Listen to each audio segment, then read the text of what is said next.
नमस्कार। हमारे साथ जो लड़की है, लोग इनको हिंदू शेरनी कहता है, लेकिन जब आप इनका इंटरव्यू सुनिएगा, इनकी बात सुनिएगा तो ऐसा लगेगा कि ये मुस्लिमों की कट्टर विरोधी हैं। जी हाँ, जब इनकी बातें आप सुनिएगा तो आपको लगे कि शायद इनका असली बाप मुसलमान ही है, क्योंकि मुसलमानों से इन्हें हद से ज्यादा नफरत है। और शायद नफरत का कारण ये है कि जब इनका बाप मुसलमान था तो अपना फर्ज निभाया, इन्हें मना किया गोबर और गौमूत्र खाने से, लेकिन इन्हें गोबर और गौमूत्र खाना ही था, इन्हें मुसलमानों से नफरत करना ही था, तो वो नफरत किए और अपने बाप से भी नफरत करने लगे। दोस्तों, मैं आपको बताना चाहता हूं कि नॉर्मल बच्चा जब पैदा होता है तो उसका पहला लफ्ज मुसलमान नहीं बल्कि माँ होता है, लेकिन जब अंधभक्त पैदा होते हैं, अंडूले पैदा होते हैं, तो उनका पहला लफ्ज होता है मुसलमान। और ये इन अंडूलों को लगता है कि ये सिर्फ मुसलमानों से नफरत करने के लिए पैदा हुए हैं, गोबर खाने के लिए पैदा हुए हैं। इन्होंने जितना अपने ईश्वर को याद नहीं किया, उससे ज्यादा इन्होंने मुसलमानों और मुसलमानों के प्रोफेट्स या खुदा को याद किया है। और मुसलमानों से नफरत के कारण आज इनकी हालत ऐसी हो चुकी है कि आज इनके चेहरे पर कुत्ता भी मूतने के लिए तैयार नहीं है। और ये मैं बातें क्यों कह रहा हूं दोस्तों, मैं बातें ये इसलिए कह रहा हूं कि आप आज डेटा उठा करके देख लीजिए कि सालों से सिर्फ ये चल रहा है कि मुसलमान ऐसा है, मुसलमान वैसा है, मुसलमानों को घरों को गिरा दो, मुसलमानों के लड़के जिहाद फैलाते हैं, हिंदू लड़कियों को टारगेट करते हैं। ये सिर्फ इसी नशा में अटके हुए और इसी बात का भूत हमारे भाई उतार रहे हैं। नमस्कार। हमारे साथ जो लड़की है, लोग इनको हिंदू शेरनी कहता है, लेकिन जब आप इनका इंटरव्यू सुनिएगा, इनकी बात सुनिएगा तो ऐसा लगेगा कि ये मुस्लिमों की कट्टर विरोधी हैं। तो मुस्लिमों की कट्टर विरोधी आप हैं कि नहीं? गिने चुने हैं ना हाथ पे, जिनको मैं मानती हूँ, जिनका आदर करती हूँ। डॉक्टर एपीजे अब्दुल कलाम हमारे देश के नहीं है, डॉक्टर तारिक। ज्यादातर लोगों की आप विरोधी? हाँ, ज्यादातर लोगों की विरोधी इसीलिए हूँ कि जो जिहादी और रोहिंग्या मंसूबे लोगों को आदर मानता है और उनको इस देश से निकालने के। आपको कैसे पता है कि ज्यादातर लोग रोहिंग्या को जो है वो उसी का सपोर्टर है? सीएनआरसी जब आया था तो किसने बोला था कि देश के सभी मुसलमानों को बाहर निकाल देंगे? किसी ने बोला? सरकार ने ऐसा बोला? तो मुझे एक बात बताइए कि किसके समर्थन में ये लोग सीएनआरसी के टाइम वहाँ पूरा शाहीन बाग जाम करके बैठे थे, जब हमारे देश में विदेश से प्रधानमंत्री आए पड़े थे? क्यों?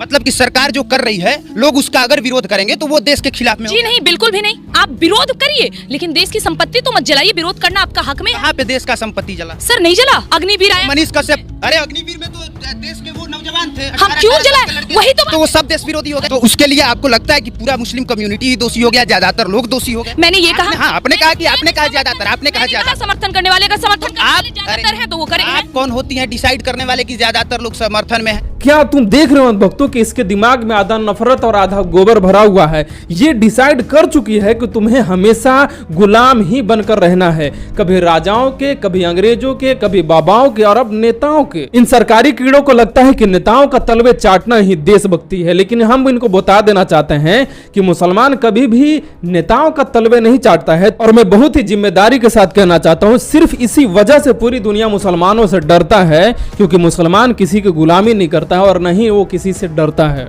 बात कर रही है आपने शाहरुख खान की फिल्म बिना देखे आपने कहा था कि मैं सलवार और तलवार वालों की फिल्में नहीं देखूंगी। आप कैसे मान लेती हैं कि शाहरुख खान बहुत घटिया किस्म का इंसान है? शाहरुख खान ने कभी पाकिस्तान का समर्थन नहीं किया है, कभी 50 लाख पाकिस्तान को नहीं दिया है, कभी एक बयान ऐसा नहीं दिया है शाहरुख खान ने। सिर्फ मुस्लिम होने की वजह से ही आपने विरोध किया। अच्छा, आपको याद है हमारे देश में बद्रीनाथ का घटना हुआ था? याद होगा आपको? समझ में आ रहा है कि बातों को कैसे गोल गोल घुमाया जा रहा है। इनके पास किसी भी सवाल का जवाब नहीं है, लेकिन आप इसके मुंह को देख लीजिए, आपको लगेगा भैया गोबर ही है। हमारे देश में बद्रीनाथ का घटना हुआ था, याद होगा आपको, है ना? कितने खानों ने अपने पैकेट से पैसे निकाल के दिए थे? ये मैटर नहीं करता है कि आप कौन होती हैं। मैं सुनिए, मैं महीने का एक मिनट मैं महीने का अगर 50,000 कमाता हूँ, कौन होता है ये सवाल उठाने वाला कि वो कहे कि मैं अपने गाँव में 10,000 दूं या ना दूं? मेरी मर्जी भाई, मेरी कमाई है, मैं नहीं दूंगा। शाहरुख खान की कमाई शाहरुख खान की मर्जी, अमिताभ बच्चन की कमाई अमिताभ बच्चन की मर्जी। अगर वो देते हैं तो आदर्शवादी हैं, लेकिन नहीं देते हैं तो विरोधी तो नहीं। विरोधी नहीं है, लेकिन एक बात बताइए कि आप कहते हैं कि मैं केवल शाहरुख खान के विरोध क्यों हूँ, ठीक है? तो अभी एक दिन उनका भी बयान आया था ना कुछ दिन पहले नसरुद्दीन के साथ। नसरुद्दीन को क्या लगता है आपको, सिर्फ 35% थे उनको हीरो बनाने वाले, या हम और आप भी थे, सब थे ना? तो मुझे एक बात बताइए, उनको इस देश में डर क्यों लग रहा है? क्यों लग रहा है? मतलब इस देश का, सुन लीजिएगा पूरा, इस देश का कमाए, इस देश का खाए, इस देश का एक मिनट अपने देश में चेहरा बनाए, और अंतिम समय में जब उनके जीवन का अंतिम समय आता है तब वो ये कहते हैं कि मुझे इस देश में डर लगता है। ऐसा क्या बात कर रही हैं? हमें बिहार में डर लगता है?